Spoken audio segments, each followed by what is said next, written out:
Priya ಸ್ಪರ್ಧಾರ್ಥಿಗಳ India for ಐಸ್ಗೆ ಸ್ವಾಗತ. ಕನ್ನಡದಲ್ಲಿ current affairs ಅನ್ನು ಪ್ರಸ್ತುತಪಡಿಸುವ ಸರಣಿಗೆ ನಿಮ್ಮೆಲ್ಲರಿಗೂ ಸ್ವಾಗತ. ನಾನು ಶಿವಲಿಂಗಯ್ಯ.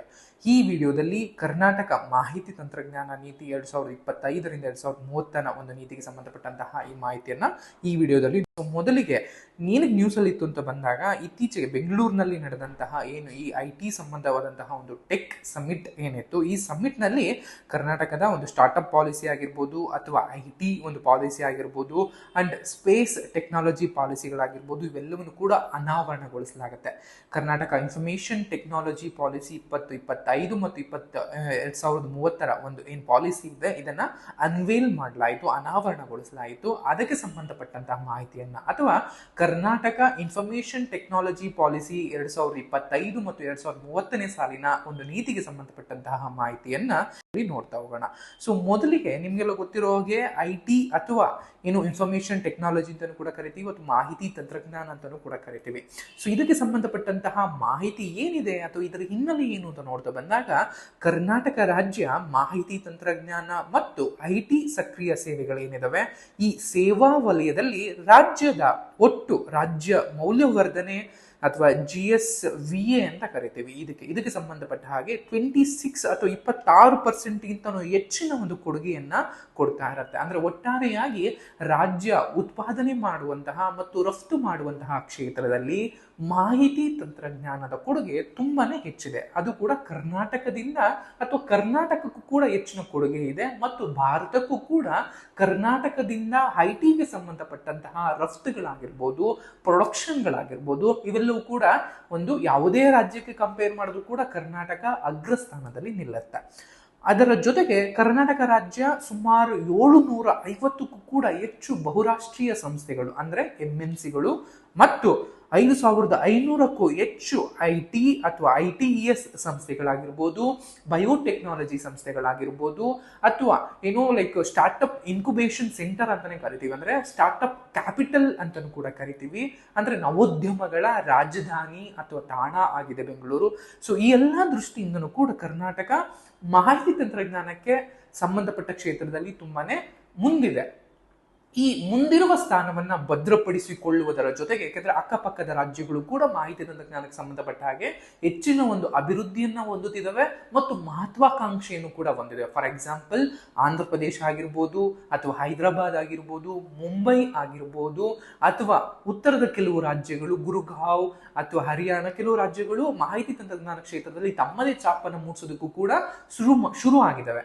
ಸೊ ಇದರೆಲ್ಲದರ ಜೊತೆಗೆ ಕರ್ನಾಟಕ ತನ್ನ ಒಂದು ಈ ಅಗ್ರಸ್ಥಾನ ನಂಬರ್ 1 ಸ್ಥಾನ ಏನಿದೆ ಅದನ್ನು ಉಳಿಸ್ಕೊಳ್ಳುವುದರ ಜೊತೆಗೆ ಪ್ರಪಂಚದಾದ್ಯಂತ ಅಥವಾ ಜಾಗತಿಕ ನಾಯಕನಾಗಿ ಹೊರಹೊಮ್ಮುವಂತಹ ಒಂದು ಕೆಲಸವೂ ಕೂಡ ಆಗಬೇಕಾಗಿದೆ. ಅದಕ್ಕೆ ಸಂಬಂಧಪಟ್ಟ ಹಾಗೆ ಅಥವಾ ಆ ಒಂದು ಹೇಗೆ ಜಾಗತಿಕ ಮಟ್ಟದಲ್ಲಿ ಬೆಂಗಳೂರನ್ನ ಗುರುತಿಸುವ ಒಂದು ಕೆಲಸವೇನಿದೆ, ಅದಕ್ಕೆ ಪೂರಕವಾಗಿ ಈ ಒಂದು ನೀತಿಯನ್ನ ಅನಾವರಣಗೊಳಿಸಿದೆ. ಅಂದ್ರೆ ಅಭಿವೃದ್ಧಿ ಹೊಂದುತ್ತಿರುವಂತಹ ಉದ್ಯೋಗ ವ್ಯವಸ್ಥೆನಲ್ಲಿ 12 ಲಕ್ಷಕ್ಕೂ ಹೆಚ್ಚು ವೃತ್ತಿಪರರಿಗೆ ನೇರ ಉದ್ಯೋಗವನ್ನ ಸೃಷ್ಟಿಸಿದೆ ಈ ಮಾಹಿತಿ ತಂತ್ರಜ್ಞಾನ. ಕರ್ನಾಟಕದಾದ್ಯಂತ ಹೆಚ್ಚುವರಿ 31 ಲಕ್ಷಕ್ಕೂ ಹೆಚ್ಚು ಪರೋಕ್ಷ ಉದ್ಯೋಗಗಳನ್ನ ಬೆಂಬಲಿಸ್ತಾ ಬಂದಿದೆ ಯಾವುದು ಮಾಹಿತಿ ತಂತ್ರಜ್ಞಾನ ಕ್ಷೇತ್ರ. ಕರ್ನಾಟಕ ರಾಜ್ಯ ಅನ್ನುವಂಥದ್ದು ಭಾರತದ ಅತಿ ದೊಡ್ಡ ಸಾಫ್ಟ್ವೇರ್ ರಫ್ತು ರಾಜ್ಯವಾಗಿದ್ದು, ಇದು ದೇಶದ ಒಟ್ಟಾರೆ ಸಾಫ್ಟ್ವೇರ್ ರಫ್ತು ಅಂದ್ರೆ ಎಕ್ಸ್ಪೋರ್ಟ್ ಮಾಡುವಂತಹ ಇದರಲ್ಲಿ ಬರೋಬ್ಬರಿ 43.67% ನಮ್ಮ ಕರ್ನಾಟಕ ರಾಜ್ಯದೊಂದರಿಂದನೇ ಎಕ್ಸ್ಪೋರ್ಟ್ ಅನ್ನ ಮಾಡಲಾಗುತ್ತೆ. ಯಾವುದೇ ಭಾರತೀಯ ರಾಜ್ಯಗಳು ಗಮನಿಸಿದ್ರು ಕೂಡ ಇದು ಅತ್ಯಧಿಕ ಅನ್ನುವಂಥದ್ದು ನೋಡಿರ್ತೀವಿ. ಅಂಡ್ ರಾಜ್ಯದ IT ರಫ್ತುಗಳೇನಿದಾವೆ ಅವೆಲ್ಲವೂ ಕೂಡ ಗಮನಾರ್ಹವಾದಂತಹ ಬೆಳವಣಿಗೆಯನ್ನು ಕಂಡಿದ್ದು, ಆವಾಗ ಅಂದ್ರೆ 2014-15ನೇ ಸಾಲಿನಲ್ಲಿ ಇದ್ದಂತಹ 1.1 ಲಕ್ಷ ಉದ್ಯೋಗದಿಂದ ಹಿಡಿದು 2024ರಲ್ಲಿ 4.9 ಲಕ್ಷ ಕೋಟಿಗೂ ಹೆಚ್ಚು ಉದ್ಯೋಗವನ್ನ ನೀಡ್ತಾ ಬಂದಿದ್ದೇವೆ. ಈ ಎಲ್ಲಾ ದೃಷ್ಟಿಯಿಂದನೂ ಕೂಡ ಗಮನದಲ್ಲಿಟ್ಟುಕೊಂಡು ಇದಕ್ಕೆ ಪೂರಕವಾಗಿ ಅಂದ್ರೆ ಹೇಗೆ ಭಾರತ 3ನೇ ಅತಿ ದೊಡ್ಡ ಆರ್ಥಿಕ ರಾಷ್ಟ್ರ ಆಗ್ಬೇಕು ಅಂತ ಅನ್ಕೊಂಡಿದೆ, ಅದೇ ರೀತಿಯಲ್ಲಿ ಕರ್ನಾಟಕ ಕೂಡ 1 ಟ್ರಿಲಿಯನ್ ಎಕಾನಮಿ ಆಗ್ಬೇಕು ಅನ್ನುವಂತಹ ಆಸೆಗಳನ್ನ ಹೊತ್ತಿದೆ. ಈ ಆಸೆಗಳಿಗೆ ಪೂರಕವಾಗಿ, ಈ ವಿಷನ್ಗಳಿಗೆ ಪೂರಕವಾಗಿ ಕರ್ನಾಟಕ ರಾಜ್ಯ ಸರ್ಕಾರ ತನ್ನದೇ ಆದಂತಹ ಒಂದು ಉತ್ತಮ ರೀತಿಯ ಅಥವಾ ಒಂದು ದಕ್ಷದ ಮಾಹಿತಿ ತಂತ್ರಜ್ಞಾನ ನೀತಿಯನ್ನ ಅನಾವರಣಗೊಳಿಸಿದೆ. ಕ್ಲಾಸ್ಗಳನ್ನ ನೋಡ್ತಾ ಹೋಗೋಣ. ಅಂಡ್ ಈ ಒಂದು ನೀತಿಯ ಮುಖ್ಯವಾದ ವಿಷನ್ ಏನು ಅಂತ ಬಂದಾಗ, ನಿಮಗೆಲ್ಲ ಗೊತ್ತಿರೋ ಹಾಗೆ ಈ ಒಂದು ಶತಮಾನ ಏನಿದೆ ಇದನ್ನ ಕೃತಕ ತಂತ್ರಜ್ಞಾನದ ಶತಮಾನ ಅಥವಾ ಆರ್ಟಿಫಿಷಿಯಲ್ ಇಂಟೆಲಿಜೆನ್ಸ್ ಸೆಂಚುರಿ ಅಂತ ಕೂಡ ಕರೀತಾ ಬರ್ತೀವಿ. ಆರ್ಟಿಫಿಷಿಯಲ್ ಇಂಟೆಲಿಜೆನ್ಸ್ ಏನಿದೆ ಇದರ ಒಂದು ಸಾಮರ್ಥ್ಯವನ್ನ ಪ್ರವರ್ತಕಗೊಳಿಸುವ ಮೂಲಕ ಉದಯೋನ್ಮುಖ ತಂತ್ರಜ್ಞಾನಗಳ ಅಭಿವೃದ್ಧಿಯನ್ನ ಉತ್ತೇಜಿಸುವ ಮೂಲಕ ಸಮತೋಲಿತವಾದಂತಹ ಸಮಗ್ರ ಪ್ರಾದೇಶಿಕ ಬೆಳವಣಿಗೆಯನ್ನು ಉತ್ತೇಜಿಸುವ ಮೂಲಕ ನಾವೀನ್ಯತೆ ಮತ್ತು ಹೂಡಿಕೆಗೆ ರಾಜ್ಯವನ್ನ ಆದ್ಯತೆಯ ಒಂದು ಜಾಗತಿಕ ತಾಣವನ್ನಾಗಿ ಮಾಡುವ ಮೂಲಕ ಐಟಿ ವಲಯದಲ್ಲಿ ನಾಯಕತ್ವವನ್ನ ಉಳಿಸಿಕೊಳ್ಳುವಂಥದ್ದು ಕರ್ನಾಟಕ ಮಾಹಿತಿ ತಂತ್ರಜ್ಞಾನ ನೀತಿಯ ವಿಷನ್ ಆಗಿರುತ್ತೆ ಅನ್ನುವಂಥದ್ದು ನೀವು ಗಮನಿಸಬೇಕಾಗತ್ತೆ. ಇದು ಕೇವಲ ಬೆಂಗಳೂರಿಗೆ ಸಂಬಂಧಪಟ್ಟಿದ್ದಲ್ಲ, ಬೆಂಗಳೂರಿನ ಹೊರತುಪಡಿಸಿ ಟೈರ್ 2 ಮತ್ತು ಟೈರ್ 3 ಸಿಟೀಸ್ ಅಂತ ನಾವೇನ್ ಕರಿತೀವಿ, ಆ ಸಿಟಿಗಳು ಕೂಡ ಮಾಹಿತಿ ತಂತ್ರಜ್ಞಾನ ಕೈಗಾರಿಕೆಗಳನ್ನು ವಿಸ್ತರಿಸೋದ್ರ ಮೂಲಕ ಪ್ರಾದೇಶಿಕ ಅಸಮಾನತೆಯನ್ನು ಹೋಗಲಾಡಿಸುವಂಥದ್ದು ನೀತಿಯ ಪ್ರಮುಖ ಉದ್ದೇಶವಾಗಿರುತ್ತೆ. ಇನ್ನು ನೀತಿಯ ಪ್ರಮುಖ ಗುರಿಗಳು ಏನೇನು ಅಂತ ನೋಡ್ತಾ ಬಂದಾಗ, ಒಟ್ಟಾರೆ ರಾಜ್ಯದ ಒಟ್ಟು ಮೌಲ್ಯವರ್ಧನೆ ಐಟಿ ವಲಯದ ಕೊಡುಗೆಯನ್ನ 26% ಇಂದ 36%ಗೆ ಹೆಚ್ಚಳ ಮಾಡುವಂಥದ್ದು. ಅದರ ಜೊತೆಗೆ ಮೈಸೂರು, ಮಂಗಳೂರು, ಹುಬ್ಬಳ್ಳಿ, ಧಾರವಾಡ, ಬೆಳಗಾವಿ, ತುಮಕೂರು, ಕಲಬುರಗಿ ಮತ್ತು ಶಿವಮೊಗ್ಗದಂತಹ ಉದಯೋನ್ಮುಖ ನಗರಗಳಲ್ಲಿ ಆರ್ಟಿಫಿಷಿಯಲ್ ಇಂಟೆಲಿಜೆನ್ಸ್ ಮತ್ತು ಇತರ ಹೊಸ ತಂತ್ರಜ್ಞಾನಗಳ ಮೇಲೆ ವಿಶೇಷ ಗಮನಾರ್ಹವನ್ನ ಹರಿಸಿ ಅಲ್ಲಿ ಹೂಡಿಕೆಯನ್ನ ಹೆಚ್ಚಿಸೋದ್ರ ಮೂಲಕ ಸಮತೋಲಿತ ಅಂದ್ರೆ ಈಕ್ವಲ್ ಡೆವಲಪ್ಮೆಂಟ್ ಅಂತ ನಾವೇನ್ ಕರಿತೀವಿ ಅಂದ್ರೆ ಬೆಂಗಳೂರಿಗೆ ಸಮಾನವಾಗಿ ಸಮತೋಲಿತ ಬೆಳವಣಿಗೆಯನ್ನ ಸುಗಮಗೊಳಿಸುವಂಥದ್ದು ಮತ್ತು ರಾಜ್ಯದ ಸಮಗ್ರ ಅಭಿವೃದ್ಧಿಯನ್ನ ಉತ್ತೇಜಿಸುವಂಥದ್ದು ಕೂಡ ಈ ಒಂದು ನೀತಿಯ ಪ್ರಮುಖ ಗುರಿಯಾಗಿರುತ್ತೆ. ಇದರ ಜೊತೆಗೆ ಸುಸ್ಥಿರ ನಾವೀನ್ಯತೆ ಮತ್ತು ಉತ್ಪನ್ನ ಅಭಿವೃದ್ಧಿಯನ್ನ ಉತ್ತೇಜಿಸೋದಕ್ಕೋಸ್ಕರ ಕೈಗಾರಿಕೆ, ಶೈಕ್ಷಣಿಕ ಮತ್ತು ಸರ್ಕಾರದ ನಡುವೆ ಅಂತರ್ ಶಿಸ್ತೀಯ RD ಪಾಲುದಾರಿಕೆಯನ್ನ ಸಕ್ರಿಯಗೊಳಿಸುವಂಥದ್ದು, ಕರ್ನಾಟಕ ಬ್ರ್ಯಾಂಡ್ ಅನ್ನ ಜಾಗತಿಕವಾಗಿ ಡೀಪ್ ಟೆಕ್ ನಾವೀನ್ಯತೆ ತಾಣವಾಗಿ ಮಾಡುವಂಥದ್ದು. ಆ ಮೂಲಕ ಉನ್ನತೀಕರಿಸಿ ಕರ್ನಾಟಕ ರಾಜ್ಯವನ್ನ ಪ್ರಮುಖ ಐಟಿಯಾಗಿ ಅದರ ಪರಂಪರೆಯನ್ನ ನಿರ್ಮಿಸುವಂಥದ್ದು, ತಾಂತ್ರಿಕ ಪ್ರಗತಿಯನ್ನ ಮುಂದಿನ ಅಲೆಯಾಗಿ ಮುನ್ನಡೆಸುವಂಥದ್ದನ್ನ ನಾವು ಈ ಒಂದು ಗುರಿಯಾಗಿ ನೋಡ್ತಾ ಬಂದಿರ್ತಾರೆ. ಇದಕ್ಕೆ ಜೊತೆಗೆ ಪ್ರತ್ಯಕ್ಷವಾಗಿ 4 ಲಕ್ಷ ಕೋಟಿಯಷ್ಟು ಉದ್ಯೋಗಗಳನ್ನ ಅಥವಾ 90 ಲಕ್ಷಕ್ಕೂ ಹೆಚ್ಚು ನೇರ ಉದ್ಯೋಗವನ್ನ ಮತ್ತು ಪರೋಕ್ಷ ಉದ್ಯೋಗನ ಸೃಷ್ಟಿ ಮಾಡುವಂಥದ್ದು. ಇನ್ನು ಎಕ್ಸ್ಪೋರ್ಟ್ ವೈಸ್ ಬಂದಾಗ ಅಥವಾ ರಫ್ತಿಗೆ ಸಂಬಂಧಪಟ್ಟ ಹಾಗೆ ಬಂದಾಗ ಈಗಿರುವಂತಹ 4.9 ಲಕ್ಷ ಕೋಟಿಯಿಂದ 2030 ವೇಳೆಗೆ 11.5 ಲಕ್ಷ ಕೋಟಿ ಮೌಲ್ಯದಷ್ಟು ರಫ್ತನ್ನ ಅಥವಾ ಎಕ್ಸ್ಪೋರ್ಟ್ ಅನ್ನ ಮಾಡುವಂಥದ್ದು ಈ ಒಂದು ನೀತಿಯ ಗುರಿಗಳಾಗಿರ್ತವೆ, ಗೋಲ್ಸ್ ಆಗಿರ್ತವೆ ಅನ್ನುವಂಥದ್ದು ಇರಲಿ. ಅಂಡ್ ಈ ನೀತಿ ಅಥವಾ ಈ ಒಂದು ಪಾಲಿಸಿ ಏನಿದೆ, ಏನು ಎಕ್ಸ್ಪೆಕ್ಟ್ ಮಾಡ್ತಾ ಇದೆ ಅಥವಾ ಏನು ಅಪೇಕ್ಷಿಸ್ತಿದೆ ಅಥವಾ ಅಪೇಕ್ಷಿತ ಫಲಿತಾಂಶಗಳು ಏನೇನು ಅಂತ ನೋಡ್ತಾ ಬಂದಾಗ, ತಂತ್ರಜ್ಞಾನ ನಾವೀನ್ಯತೆಯಲ್ಲಿ ಕರ್ನಾಟಕವನ್ನ ಜಾಗತಿಕ ನಾಯಕನಾಗಿ ಮಾಡುವಂಥದ್ದು.